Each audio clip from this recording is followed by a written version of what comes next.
ग्रामीण भागातील तरुण शेतकऱ्यांना प्रोत्साहन देण्यासाठी मुख्यमंत्री ग्रामीण पशु उद्योजकता अभियान अंतर्गत दिनांक 9 मार्च रोजी काही महत्त्वाचे जी.आर. आले होते। या जी.आर. मधील पशुपालनासाठी आणि शेळी पालनासाठीचा एक महत्त्वाचा जी.आर. जो शेतकऱ्यांसाठी अत्यंत महत्त्वाचा होता। आता सरकार तुम्हाला 50 शेळी खरेदीसाठी त्यासोबत 5 बोकड अथवा मेंढी खरेदीसाठी तुम्हाला 8.5 लाख रुपयांपर्यंत अनुदान देणार आहे। यासाठी तुम्ही बँकेचे कर्ज काढलेले असणे देखील आवश्यक नाही।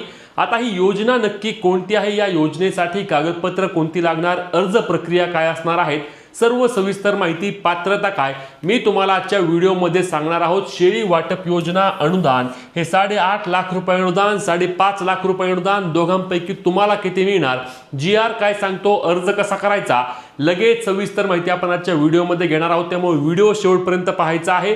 चॅनलला सबस्क्राइब करून पेजला फॉलो करून घ्या, जेणेकरून या योजनांसंदर्भातील सर्व अपडेट तुमच्यापर्यंत सर्वात आधी आणि सर्वात योग्य पद्धतीने पोहोचवण्याचे काम शेतकरी मित्रांनो आपण करतो। तर चला या योजनेचा अधिकृत जी.आर. पाहून घेऊया, जेणेकरून योजनेसंदर्भातील तुमचे सर्व प्रश्न आणि सर्व शंका या ठिकाणी दूर होणार आहेत। तर हा योजनेचा जी.आर. आहे बघा, या ठिकाणी तुम्ही पाहू शकता, मुख्यमंत्री ग्रामीण पशुधन उद्योजकता योजना राज्यस्तरीय योजना, दिनांक या ठिकाणी 9 मार्च 2026 हा जी.आर. आहे। आता यामधील 2 महत्त्वाच्या योजना आहेत, ज्यामध्ये गाया खरेदीसाठी किंवा म्हैस खरेदीसाठी तुम्हाला 8.5 लाख रुपये अनुदान आणि दुसरे म्हणजे शेळी पालन। आता गाय म्हैस खरेदीची आपण व्हिडिओ सविस्तर बनवली आहे, तुम्ही आपल्या व्हिडिओ चॅनलवर आणि पेजवर जाऊन ती व्हिडिओ पाहू शकता, जिथे तुम्हाला गाया पालन करण्यासाठी म्हणजेच की गाय खरेदी करण्यासाठी 10 गायी असतील, म्हैस असतील, यासाठी तुम्हाला अनुदान मिळतं। त्यासाठी मग तुम्हाला शेड बांधणं असू द्या, कुट्टी मशीन असू द्या, धारेची मशीन असू द्या, सोलर असू द्या, अशा विविध उपकरणांसाठी तुम्हाला त्या ठिकाणी कर्ज मिळते। परंतु आज आपण शेळी पालनाबाबत माहिती घेऊया। एकच जी.आर. असणार आहे बघा, या दोनही जी.आर. मध्ये सर्व सविस्तर माहिती आहे। आता आपण शेळी पालन आहे याविषयी माहिती घेऊया।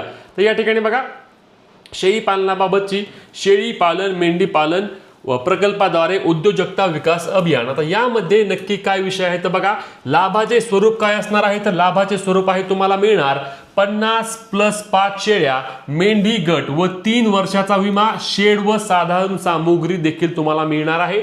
यामध्ये पात्र कोण असणार आहे तर सर्व प्रवर्ग, मग तुम्ही ओपन असू द्या, SC असू द्या, OBC असू द्या, ST असू द्या, सर्व प्रवर्गातील त्या ठिकाणी शेतकरी या योजनेसाठी पात्र असणार आहेत। मग अल्पभूधारक असू द्या, अत्यल्पभूधारक असू द्या, महिला बचत गट असू द्या, अल्पभूधारक म्हणजे 2.5 एकरापेक्षा कमी शेती असू द्या किंवा 1-2 एकर शेती असू द्या किंवा महिलांचा बचत गट असू द्या, सर्व काही या योजनेचा अर्ज करण्यासाठी पात्र आहेत। पुढचा मुद्दा म्हणजे लाभार्थ्यांचे निकष काय असणार आहेत तर सर्वसाधारण प्रवर्ग, अनुसूचित जाती, अनुसूचित जमातीमधील लाभार्थी यांना घटकांमधून उतरत्या प्राधान्यक्रमाने त्या ठिकाणी निवड करण्यात येणार आहे, म्हणजेच की सर्वच यामध्ये पात्र असणार आहेत।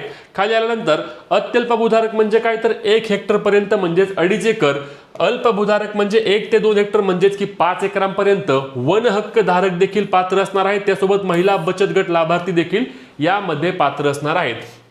अजून महत्त्वाच्या पात्रतेमध्ये काय विषय आहे तर बघा, तुमच्याकडे 1 एकर स्वतःची किंवा किमान 5 वर्ष नोंदणीकृत भाडेपट्टा इतकी जमीन आवश्यक असणार आहे। मात्र वन हक्क धारकांना सदर अट लागू राहणार नाही। दुसरं, पशुपालन दुग्ध व्यवसायाचे शासकीय निमशासकीय संस्थेचे प्रशिक्षण किंवा अर्ज करताना प्रशिक्षण प्रमाणपत्र नसल्यास अनुदानाचा लाभ घेण्यापूर्वी तुम्हाला प्रशिक्षण प्रमाणपत्र घेणे आवश्यक असणार आहे आणि तुम्हाला त्यासोबत 2 वर्षाचा शेळी किंवा मेंढी पालनाचा अनुभव असा, म्हणजे तुमच्याकडे जर 2 वर्षांच्या आधीपासून जर शेळ्या असतील घरी तर तुम्हाला हे प्रमाणपत्र देखील लागणार नाही। आता यामध्ये तुम्हाला प्रकल्पाची किंमत किती असणार आहे तर बघा, यामध्ये 50 शेळी किंवा मेंढी खरेदी करण्यासाठी तुम्हाला या ठिकाणी बघा 12,000 रुपये प्रति बोकड किंवा मेंढा प्रमाणे 15,000 प्रमाणे गटाची किंमत एकूण 6,75,000 रुपये, 3 वर्षांचा विमा, यामध्ये बघा 1,01,000 रुपये, शेड बांधण्यासाठी तुम्हाला या ठिकाणी 2 लाख रुपये, कडबा कुट्टी यंत्र म्हणजे त्यासाठी 30,000 रुपये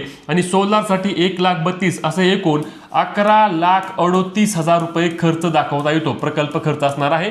या प्रकल्प खर्चामधील सर्वसाधारण प्रवर्गामध्ये OBC जे असतील, सर्वसाधारण असतील, त्यांना 50% अनुदान अर्थातच 5,69,000 रुपये आणि जे अनुसूचित जाती आणि जमाती प्रवर्गात आहेत त्यांना 75% अनुदान 8,53,915 रुपये अनुदान त्यांना DBTच्या माध्यमातून मिळणार आहे। आता या योजनेसाठी पुढचा महत्त्वाचा मुद्दा म्हणजे कागदपत्र कोणती लागणार आहेत तर यामध्ये बघा 7/12 तुमच्याकडे असावा, लक्षात घ्या. म्हणजे तुमच्या जमिनीचा 7/12 तुम्हाला लागेल.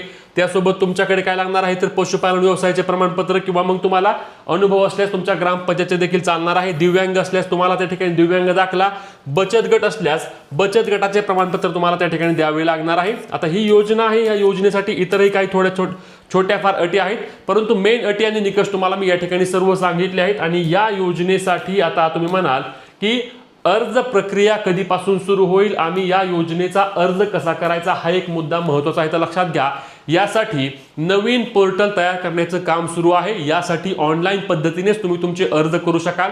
आता यामध्ये जास्त अर्ज आल्यास त्या ठिकाणी निवड प्रक्रियेमध्ये लॉटरी पद्धतीने निवड केली जाईल आणि कमी अर्ज असल्यास अनेकांना यामध्ये लाभ मिळणार आहे. जेव्हा याचे अर्ज प्रक्रिया सुरू होईल तेव्हा तुम्हाला आपल्या पेजवर आणि चॅनलवर याची सविस्तर आपण अर्ज प्रक्रिया दाखवणार आहोत. त्यामुळे आपल्या पेजला फॉलो, चॅनलला सबस्क्राईब करून तुमच्या योजनेसंदर्भातील जे काही प्रश्न असतील ते कमेंटच्या माध्यमातून विचारायला विसरू नका. भेटूया पुढच्या व्हिडिओत. तोपर्यंत जय महाराष्ट्र.